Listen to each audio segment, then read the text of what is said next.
Welcome to The Last Word. He's Chris Popes. I'm David Jenkins, and big day today. The force is awakening today. Yeah. This is the man right there. It's Yoda. I don't know if Yoda's He going might not be in that one. Maybe his little figment of the imagination. He might. Or, the force is strong. The force is strong with him. And it's going to awaken. I'm so excited. I'm not a nerdy fanboy, but it's a big deal. It's huge. It's Star Wars is monumental as far as the film industry goes. As a child, I was, obviously I grew up I'm old enough, I grew up in the originals and not the prequels they released in the 2000s, but the old originals, and I'm pretty excited. Yeah. I'm going to get to see it this weekend, and but it's a big deal. I'll tell you something that's not a big deal though. SEMO men's basketball. Oh, here we go. Yeah.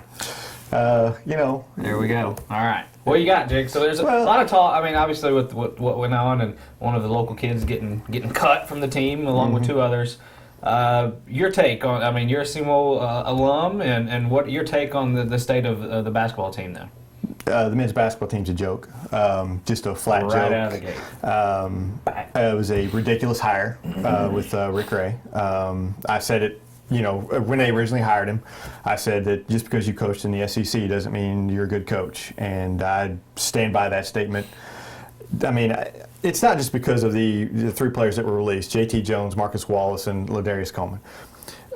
He has a right to play who he wants to play. That's his, Totally agree with keep that. On the team. He has a right, but there's a way to do it and there's a way not to do it. And the way he did it was completely wrong, in my opinion. You can't tell me he didn't see them enough in the summer to realize that they weren't a match for what he wanted to do. There may be something else going on inside, but it just, the way everything was, it comes out at 10:45 on a Friday night that they were released. And we had heard about it a couple of days before. So they knew about it a couple of days before, and then it was released, at 10:45 that night, where you can't get comment from anybody, and it's shady. And the whole program is just, they're 0-9, they're terrible to watch. It's just, they had good options as basketball coach, and they didn't take them, and then they chose this guy. Some of your points I agree with. The handling of that situation was botched from the start, as far as releasing the players. I have absolutely no problem with a coach having players on his team who he wants, who he doesn't want. That's not the issue here. It's the in-between stuff. It's the releasing of the late release of the press release, and even if it's not anything, even if there's not any shadiness going on, it makes it seem that way. And SEMO needs a PR person in the worst way, because they shoot themselves in the foot time and time again with these kind of situations, because they just doesn't seem to know how to handle these situations. And I don't really have Coach Ray just hadn't had a lot of time. I mean, he's played 9 games, and I can't see any other coach, to be honest with you. They might pull off 1 or 2 wins, but doing much better with the team he's got, to be honest with you. Well, in my opinion, he's trying to get his style of basketball. A good coach will take a style of basketball that he wants to bring and mold it with the players that he has. So apparently he doesn't have the players that can play his style. He's having to reteach them basketball 101, apparently.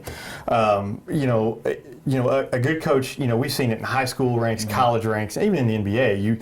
You kind of melt, blend things together, and there's none of that. They're not fun to watch. They're just, and his Mississippi State teams were not fun to watch. People didn't show up to watch them play because they weren't fun to watch, and it's the same thing as SEMO. And it's just, they had good options, and they had, I thought Anthony Bean would have been a perfect choice. Corey Gibson would have been a perfect choice. Someone with ties there, he would bring some excitement in there. There's just no excitement around the program right now, and you said whenever they hired him, there was going to be a wait-and-see approach for you. I'm going to take that same approach. I'm going to wait, and I'm going to see SEMO when they hire a new basketball coach. Touche. I don't want to jump on the guy. Yeah, he's made I think he made a very unpopular decision cutting these 3 players. It stinks. It's a stinky situation. It really does. It stinks for the kids, and it just stinks for the whole program. But I'm still reserved, because I don't know. I don't have a good enough sample size to see what the basketball program is going to be in terms of being on the floor. Now, his actions and the program's actions here recently just haven't spoken volumes, and been very unpopular decisions among the SEMO crowd. But as far as, if he starts winning, all this is just a footnote. I know he's probably run rubbed a lot of people the wrong way with these things, but give him time. He hasn't had enough time to do what he needs to do. I'm still in that mode of let him do what he needs to do. I do have one first. question for you. Have you seen him? I have not seen him. You know, we're coming from a coach not. that Dickie Nutt was at every, he was constantly at high school games, Sykeston games. We saw him constantly. Not if it wasn't him, we saw his assistants. Not seen Rick Ray at all at any high school games. I'll say that. Some coaches have said that they've not even spoken to him, and there are some pretty high-profile high school coaches. I'll say that, and to be fair, I saw Dickie just did a lot of Sykeston games. I didn't see him in any other assistants in any other games because we had that discussion about Delfinco, and there was nothing around him at the time. There was nothing around Willie Jimerson at the time. You know, when as far as we saw, I mean, there's no contact, nobody at the games and stuff like that. I did see a lot of Sykeston presence, which is, they've been pretty good the last few years, and that's fine. But I didn't see it anywhere else, and that I haven't seen. And you're right, I haven't seen anything yet. You would think that being in you'd get involved with some of these programs that's done it, but then we just go into the whole local talent playing for SEMO deal, and that's just been a round and round story. Yeah. But again, I don't. It's that situation is very sticky.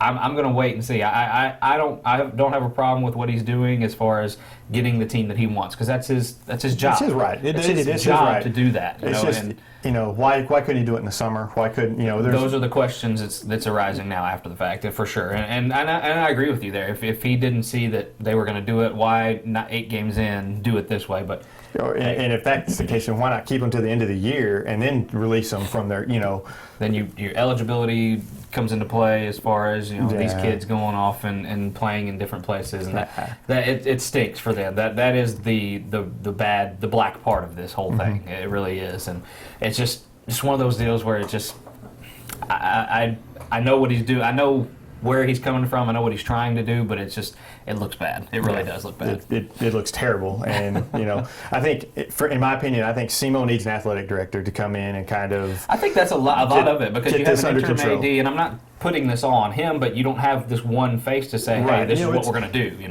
There's no man to answer to, or what I'm not, no person to answer to. And you would think that you would think that they would come in and say, okay, we're not going to have, let's sit down and talk about this. Let's, is this the right thing to do at the right time?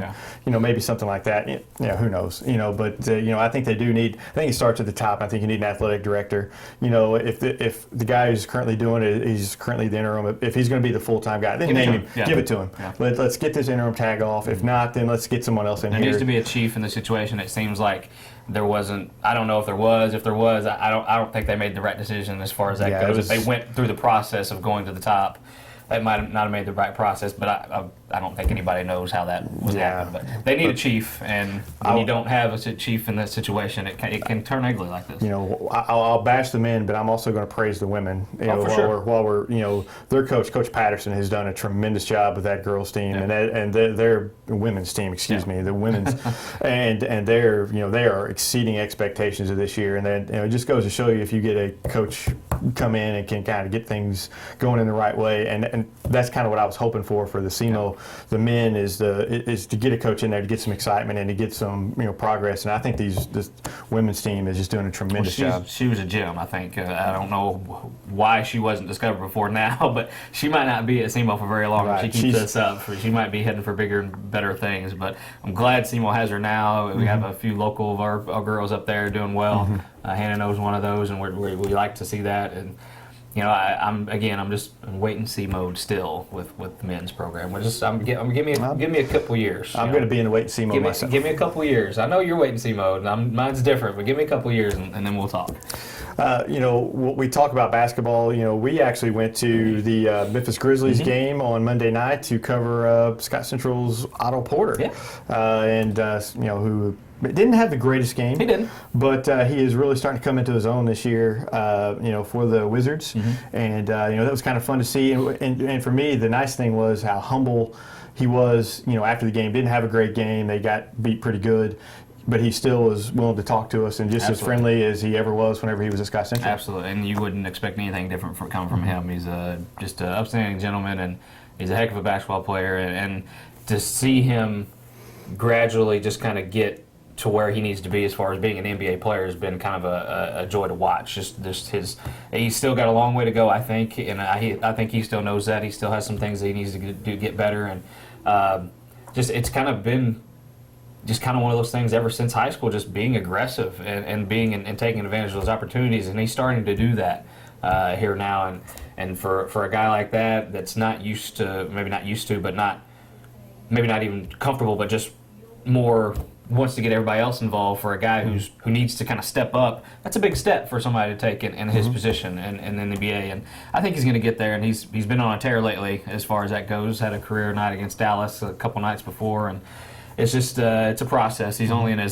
basically his second full year. He misses most of his rookie year, and but he's moving on and moving up in my mind. Yeah, and I like to see it. I wish the Grizzlies would get him so he'd be closer to home all the time. But it was fun seeing somebody that we used to watch, on a weekly basis here, and we'd see him out there on the court, and in the big the big NBA, and that was kind of a neat thing, and we wish him the best. And there was a lot of fans, there was a lot of local fans down there. You could hear whenever they announced his name and starting lineup, there was some cheering and stuff for him, and that was good to see. There's thousands of people around here that love to know what he's doing and keep up with him, and that's great. That's just our SEMO way. We like to, obviously, you'd like to think all regions around the country do that with their guys, but it feels special because no matter who you are or if you come from here, that you're ours, whatever high school you come from, and that's good to see. That's what I've always liked about our area as far as that goes. But he didn't look any different. He was just a little, maybe just a tad bit bulkier, a little bit there, but still skinny as a rail, man. But that's okay.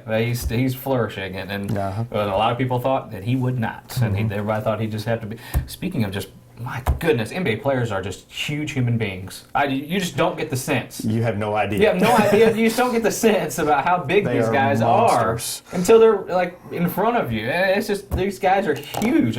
Yoda. It's okay, Yoda. He's okay. That's the end of the shit. We gotta stop. He's okay. We gotta stop. Okay, he's fine. He's fine. But you're right. They are monster human beings, and I can't find the words. You see him and Gordot, and Blair from the Wizards, just like, oh my goodness, a huge human being, and so it was fun to cover them. And speaking of kind of some dominance that we mentioned earlier, Sykeston, we haven't mentioned any high school basketball, but Sykeston just kind of rolled through the SEMO Conference tournament. That was not much to talk about. They just dominated everybody. They're rolling, and we talked a couple of nights, who beats them this regular season. Now, we don't want to put any kind of pressure, any unfair pressure on any high school team and kids like that, but they're just playing so well right now. I don't really see maybe one team that can give them a lot of problems, but from what I saw from the SEMO Conference and a lot of the other local schools that they might play, they're definitely the tops as far as the teams around here. They're here, and everybody else is down here. Yeah, maybe Carbondale. They travel to Carbondale. Carbondale's got a pretty decent team. That Carbondale may cause them some problems. They play in some tournaments. They play in the Christmas tournament. Maybe somebody up there. You get up there, you never know. Yeah. But they're not going to have many losses, that's for sure. Going into the playoffs, and districts and stuff. I don't think they're going to have many losses. They may not have any. It may be one of those special years for them. I knew they were going to be good, but I didn't know they was going to be this good with this young team that they have, the stars that they have. And Dominic Dice has really stepped up and been the senior leader that they really needed, and I think that's kind of been the glue that's kind of held them together. It so has, far. and it took a lot of pressure off those young guys that coming in, they knew the expectations put on them. A freshman, Kevin Jones, and sophomore Fred Thatcher, the year he's had, took some pressure off them, and just it opens it up for everybody. And Sykeston, they're not just three guys or two guys. They're a full team of guys that can shoot the ball for sure. And coaches, I know that people like beating. you want to beat the press, and I see it constantly. Go ahead and beat it then. You beat the press, and then they say, okay, let's slow it down.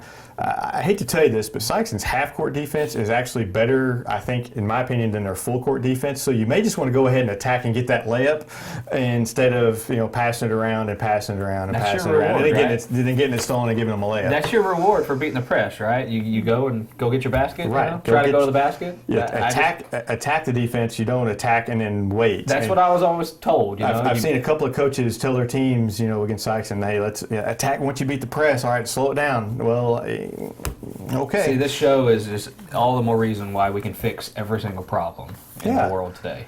We can fix it all. Gives you just an insight of our brains and how awesome we are. Yeah. So there you go.